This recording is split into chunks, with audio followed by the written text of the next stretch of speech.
नमस्कार, मैं हूं विद्यासागर। स्वागत है आप सभी का न्यूज वन इंडिया में। इस वक्त की बड़ी खबर लखनऊ से आ रही है, जहां पर धर्मांतरण मामले में एक और खुलासा हुआ है। यूपी एटीएस की पूछताछ में बड़ा खुलासा हुआ है। विदेश में बैठा जाकिर नायक चला रहा था धर्मांतरण का नेटवर्क। विदेश में बैठकर फंडिंग करा रहा था जाकिर नायक, और इसी फंडिंग से चलाए जा रहे थे 60 से ज्यादा सेंटर।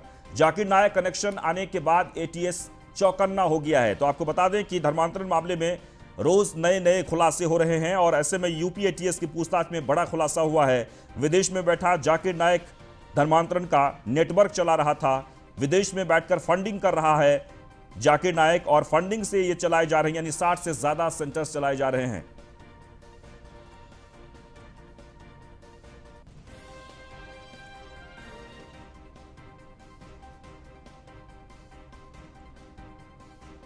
तो विदेश में बैठकर फंडिंग कर रहा जाकिर नायक, एक बार आपको फिर से बता दें, जाकिर नायक का कनेक्शन सामने आया है धर्मांतरण मामले में। धर्मांतरण को लेकर लगातार इस वक्त उत्तर प्रदेश में खासकर एटीएस चौकन्ना है। एक के बाद एक गिरफ्तारी हो रही है, पूछताछ चल रही है। लेकिन अब जो खुलासा हुआ है पूछताछ में, वो ये कहा गया है कि इसका जो मास्टरमाइंड है वो है जाकिर नायक, जो विदेश में बैठकर और वहीं से इस नेटवर्क को हैंडल कर रहा था। 60 से ज्यादा सेंटर्स चलाए जा रहे हैं। जाकिर नायक की तरफ से फंडिंग की जाती है। उमर अब्दुल्ला से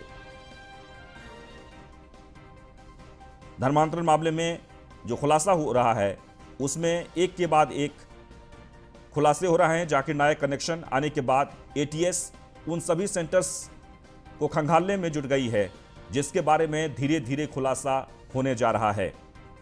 तो धर्मांतरण को लेकर एक बार आपको फिर से बता दें कि बड़ा खुलासा।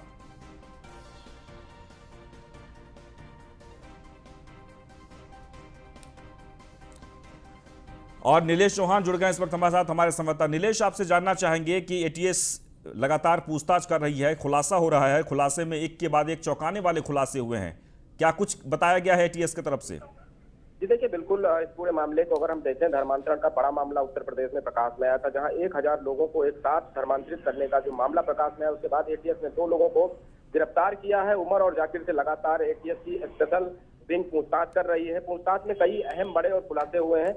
राजधानी की बात करें तो राजधानी की 2 महिलाएं भी उसमें शामिल हैं, जिनको धर्मांतरित किया गया था। एक तेलीबाग की रहने वाली है, तो एक अलीगंज थाना क्षेत्र की रहने वाली है। उसके अलावा जो इनकी एक संस्था है, उस संस्था का उपाध्यक्ष भी उमर गौतम लखनऊ में पाया गया। उस संस्था की भी लगातार पड़ताल एटीएस कर रही है। संस्था के जो 7 सदस्य हैं वो भी रडार पर लिए गए हैं। तो कहीं ना कहीं जी।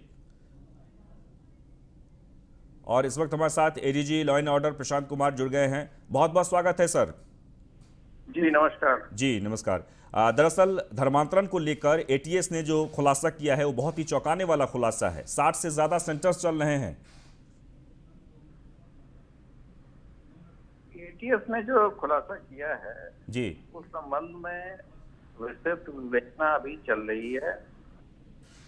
2 व्यक्ति गिरफ्तार किए गए हैं, और शुरुआती पूछताछ से या उससे पहले ये बात आई थी कि लगभग 1000 लोगों का धर्मांतरण हुआ है जी, और इसमें काफी पैसे भी उसके एवज में इस संस्था को मिले हैं, जो कि विदेश से या विदेशों से आए हैं।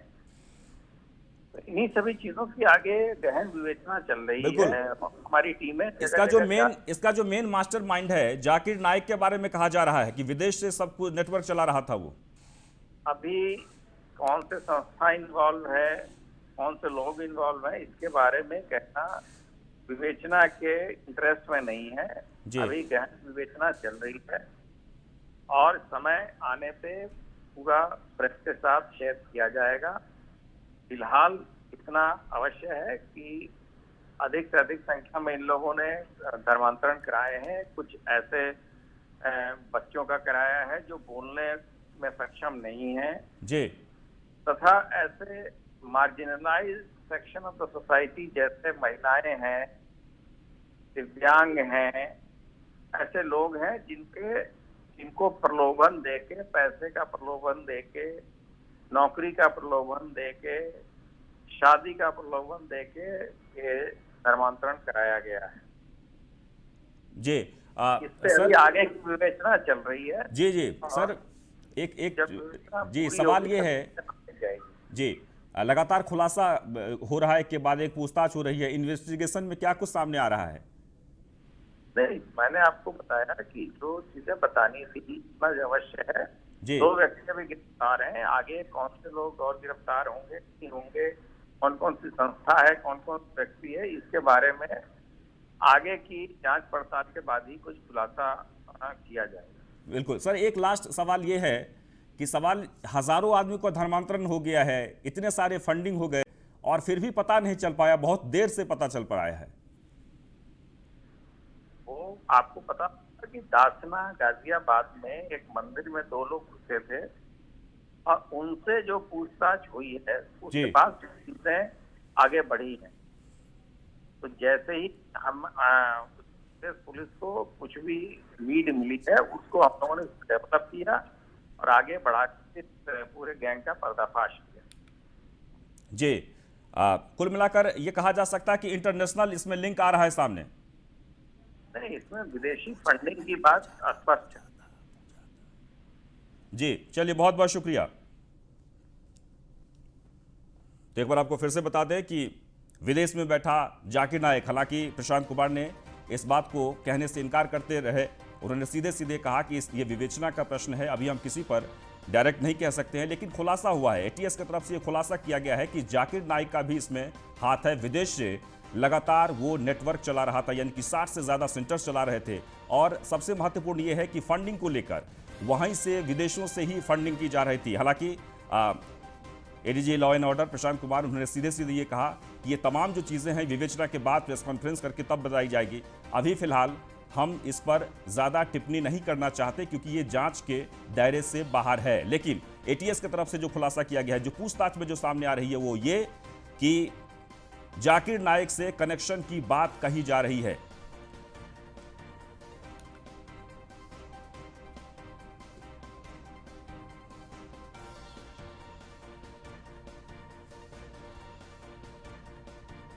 एक बार आपको फिर से बता दें कि धर्मांतरण को लेकर रोज नए खुलासे हो रहे हैं और एटीएस लगातार पूछताछ कर रही है। पूछताछ में जो खुलासा हुआ है वो बेहद ही चौंकाने वाले खुलासे। हजारों लोगों का धर्मांतरण तो करवा दिया गया, लेकिन सबसे महत्वपूर्ण ये कि 60 से ज़्यादा सेंटर्स चलाए जा रहे हैं और जिसका फंडिंग विदेशों से हो रहा है, यानी जाकिर नाइक बैठकर वहां से नेटवर्क चला रहा है।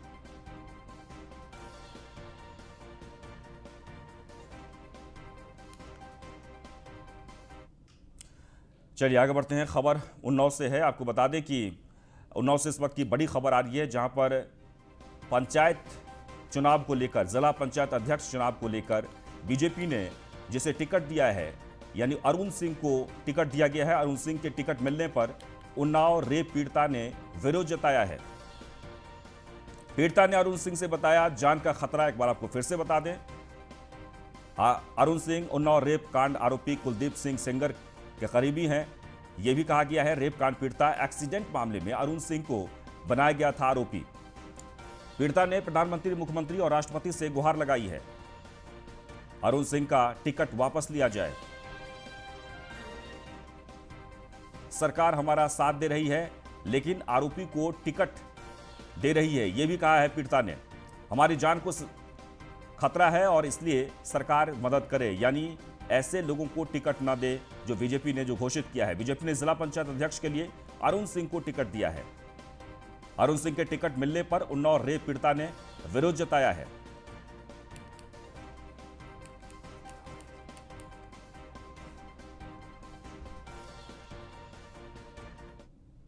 खबर फतेहपुर से है, जहां धर्मांतरण मामले में नया खुलासा हुआ है। महिला टीचर ने बहुत बड़ा खुलासा किया है।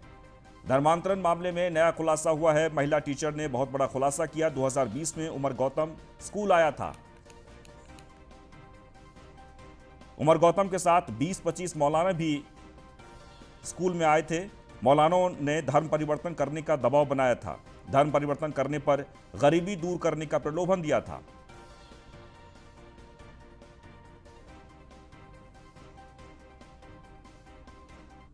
हिंदू बच्चों को हाफिज वगैरह, हाफिज जो होते हैं इनके यहाँ, जैसे हमारे यहाँ रामायण पढ़ाने वाले पंडित जी होते हैं, उनके यहाँ हाफिज होते हैं। तो सर ये हाफिज जो है पढ़ाते हैं अपना यही अरबी उर्दू। तो सर मैंने थोड़ा कंजेक्शन किया था कि ये जो LKG UKG में टीचर है, मदर टीचर अना मैम, ये वहाँ पे बराबर मतलब बच्चों को नमाज सिखाती थी। तो मैंने थोड़ा कंजेशन किया था कि अगर आपको पढ़ाना है तो मुस्लिम बच्चों को पढ़ाइएगा, हमारे हिंदू बच्चों को अलग कर दीजिए क्लास में। तो इनको बहुत बुरा लगा, फिर इस वजह से इन्होंने बहुत ज़्यादा मेरी बेइज्जती की। इन्होंने क्या बोला, मौलाना सर ने सीधे बोले कि तुम्हारे कहने से क्या मैं बिल्डिंग दूसरी बनवाऊँ, दूसरी जगह शिफ्ट करूँ। 19-20 साल से मेरा स्कूल चला, आज तक किसी ने इतना बड़ा। जी जी, अब क्या है सर, वो जब मौलाना आए थे उन्होंने साक्षात बोला था कि आप।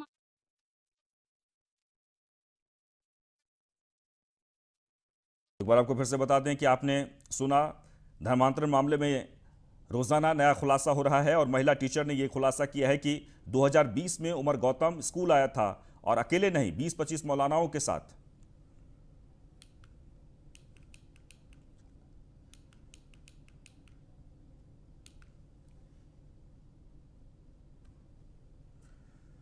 चलिए आगे बढ़ते हैं, बात आगरा की करेंगे जहां पर तेज बारिश तूफान का कहर देखने को मिला है। विशालकाय पीपल का पेड़ गिरने से दर्दनाक हादसा हुआ है। हादसे में 3 लोगों की मौके पर ही मौत हो गई है, एक मासूम गंभीर रूप से जख्मी है। पुलिस की टीम ने रेस्क्यू कर तीनों शवों को बाहर निकाला। पेड़ के नीचे अभी भी कई लोगों के दबे होने की आशंका है। पुलिस की टीम ने रेस्क्यू कर तीनों शवों को बाहर निकाला। एक बार आपको फिर से बता दें कि पेड़ के नीचे अभी भी कई लोगों के दबे होने की आशंका है। दरअसल एक बड़ा हादसा हुआ है, थाना फतेहपुर सिकरी इलाके के गांव खेड़ा कोर्रई की घटना है ये, जहां तेज बारिश का कहर देखने को मिला है, तूफान आया है। पेड़ के नीचे कई लोगों के दबे होने की आशंका है और फिलहाल 3 शव को बाहर निकाला गया है। पुलिस की टीम लगातार मौके पर पहुंची हुई है। आगरा में तेज बारिश और तूफान का कहर देखने को मिला। तस्वीरों में आप देख सकते हैं विशालकाय पीपल का पेड़ के गिरने से दर्दनाक हादसा हुआ, जहां पेड़ के नीचे यानी कि लोग बारिश और तूफान से बचने के लिए पेड़ के नीचे छुपे हुए थे और उसी दौरान अचानक पीपल का पेड़ जो गिर गया और पेड़ गिरने से कई लोग इसमें दब गए। और चंद्रकांत जुड़ गए इस वक्त हमारे साथ, हमारे संवाददाता। चंद्रकांत, 3 शव बरामद हुए हैं और कितने लोगों के फंसे होने की आशंका है? जी, इसमें अभी तक टोटल जो 3 हैं जो कैजुअलिटी हुई है और एक बच्चा है वो घायल हुआ है और तीनों जो 4 लोग यहाँ बैठे हुए थे, 4 लोगों को वापस रेस्क्यू करके निकाल लिया गया है, जिसमें से 3 की मौके पर ही डेथ हो गई। वहीं आपको बताते चले हैं कि ये जो लोग हैं जो अपनी खेत की रखवाली करने के लिए वो पेड़ के नीचे जो झोंपड़ी बनी हुई है वहां बैठे हुए थे, तभी अचानक बारिश और आंधी आई। तेज बारिश और आंधी के कारण जो पीपल का जो विशालकाय जो पेड़ था वो भरभरा कर गिर गया। जब इसकी सूचना ग्रामीणों को हुई तो ग्रामीणों ने तत्काल इसकी सूचना डायल 112 पुलिस को दी। तो तत्काल डायल 112 पुलिस ने मौके पर पहुंची तो वहां जो बच्चा था जो दबा हुआ था, सबसे पहले उसको निकाल के हॉस्पिटलाइज कराया। उसके बाद में जो पुलिस के जो आला अधिकारी हैं, जो एसडीएम करावली हैं विनोद जोशी, क्षेत्राधिकारी, चलिए बहुत बहुत शुक्रिया।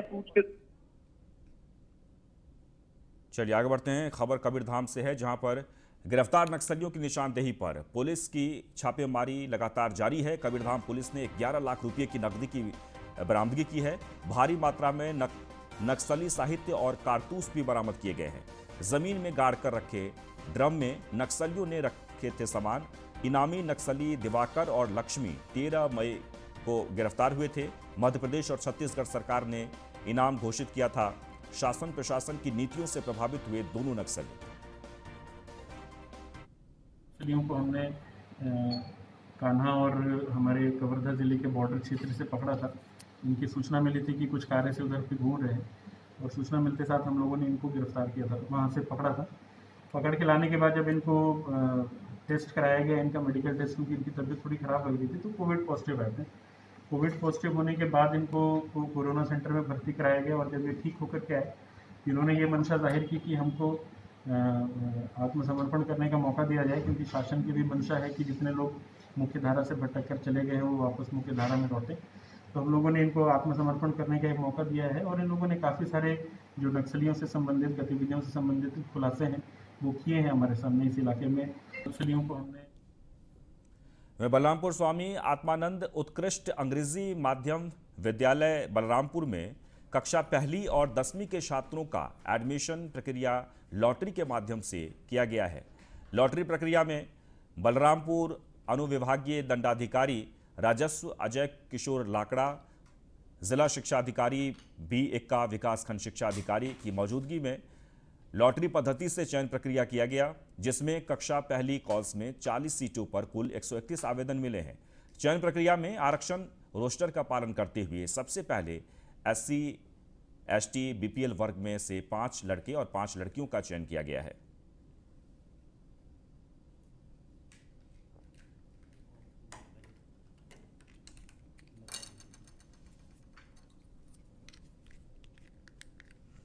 तो एक बार आपको फिर से बता दें, बलरामपुर स्वामी आत्मानंद उत्कृष्ट अंग्रेजी माध्यम विद्यालय बलरामपुर में कक्षा पहली और 10वीं के छात्रों का एडमिशन प्रक्रिया लॉटरी के माध्यम से किया गया है।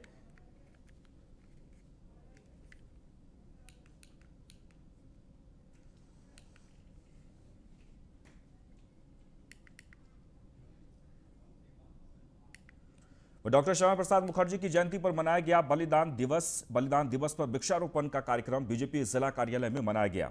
बलिदान दिवस दंतेवाड़ा में बीजेपी जिला कार्यालय में डॉक्टर श्यामा प्रसाद मुखर्जी की जयंती पर बलिदान दिवस मनाया गया। इस दौरान जिला कार्यालय में संगोष्ठी और पौधारोपण कार्यक्रम आयोजित किया गया। इस कार्यक्रम में सभी वक्ताओं ने डॉक्टर श्यामा प्रसाद मुखर्जी की राष्ट्रवादिता को सामने रखा।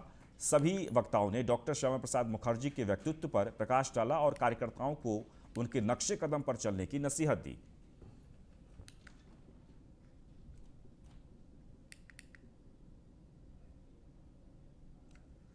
तो दोस्ती अपने आप में एक अनोखा रिश्ता होता है। इसमें जाति, धर्म, यहां तक कि प्रजाति की भी कोई मर्यादा नहीं होती और इसी बात को सच कर दिखाया है धमतरी जिले के विक्की ने।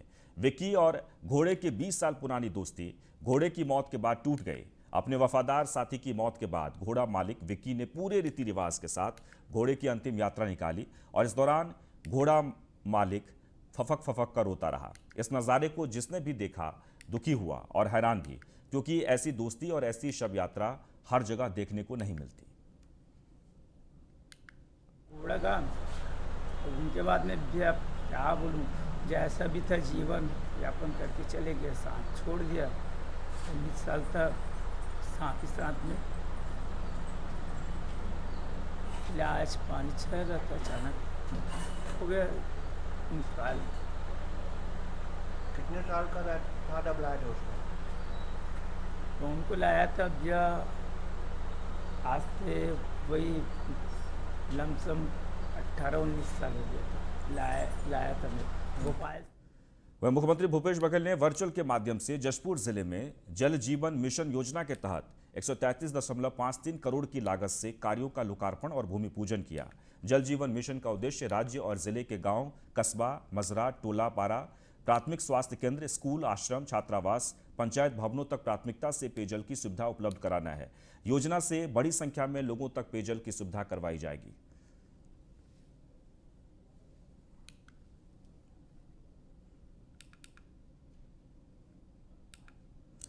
वह अंतागढ़ में बाइक सवार दंपति को तेज रफ्तार ट्रक ने टक्कर मार दी है। टक्कर इतनी जबरदस्त थी कि बाइक सवार महिला की मौके पर ही मौत हो गई। वहीं महिला की 2 साल की बच्ची गंभीर रूप से जख्मी हो गई। बच्ची को इलाज के लिए अस्पताल में भर्ती कराया गया है। हादसे के बाद लोगों ने निक्को माइंस के खिलाफ भारी आक्रोश भी व्यक्त किया है। घटना के बाद ग्रामीणों ने निक्को माइंस के अंतर्गत चलने वाली ट्रकों का परिचालन कार्य बंद कर दिया है।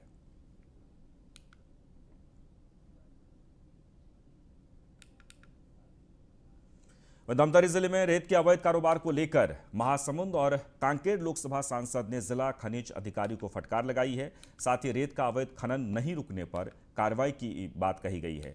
इसके अलावा जिले के कुछ अन्य विभागों के कामकाज को लेकर भी सांसद ने असंतोष जाहिर किया और अधिकारियों को अपने कार्यों को सही तरीके से करने की हिदायत दी गई। बता दें कि भारत सरकार के ग्रामीण विकास मंत्रालय की ओर से संचालित ग्रामीण विकास की विभिन्न योजनाओं की निगरानी के लिए गठित जिला विकास समन्वय और निगरानी समिति की बैठक में सांसद शामिल हुए थे। ये भी फटकार लगाई है, कोई भी अवैध रूप से रात में गाड़ी नहीं चलेंगी, चेन माउंटेन का उपयोग नहीं होगा, अनाधिकृत रूप से कहीं डंप नहीं करेंगे। हमारे प्रधानमंत्री सड़क पूरे खराब हो रहे हैं। अभी हमको पता चला कि रात भर डंपर चलती है, ये अच्छी बात नहीं है। और ये अभी यहाँ जो माइनिंग अधिकारी हैं उनको बोले कि सूची उपलब्ध कराओ और टोटल गाड़ियाँ बंद होना चाहिए। 15 जून के बाद गाड़ियाँ बंद हो जाती है, अवैध रेत टोटल बंद। हमारे लोकल लोग दिशा कमेटी में पूरी जो केंद्र से पैसा आती है और राज्य में आकर के पैसे की उपयोग होती है, विभागवार चर्चा होती है कि जो पैसे आए योजना बने। क्या वो योजना धरातल पे सही दिशा पे जा रही है या अधूरी है, किस कारण से अधूरी है, कैसे अधूरी है, पैसा सही रूप से धरातल पे सही पे जा रही नहीं, ये सारी विषय पे चर्चा है। क्या स्थिति क्या पाया आपने जो केंद्र से कई जगह जैसे बातें आई, बहुत जगह काम अच्छे हुए हैं, बहुत जगह काम नहीं हुए।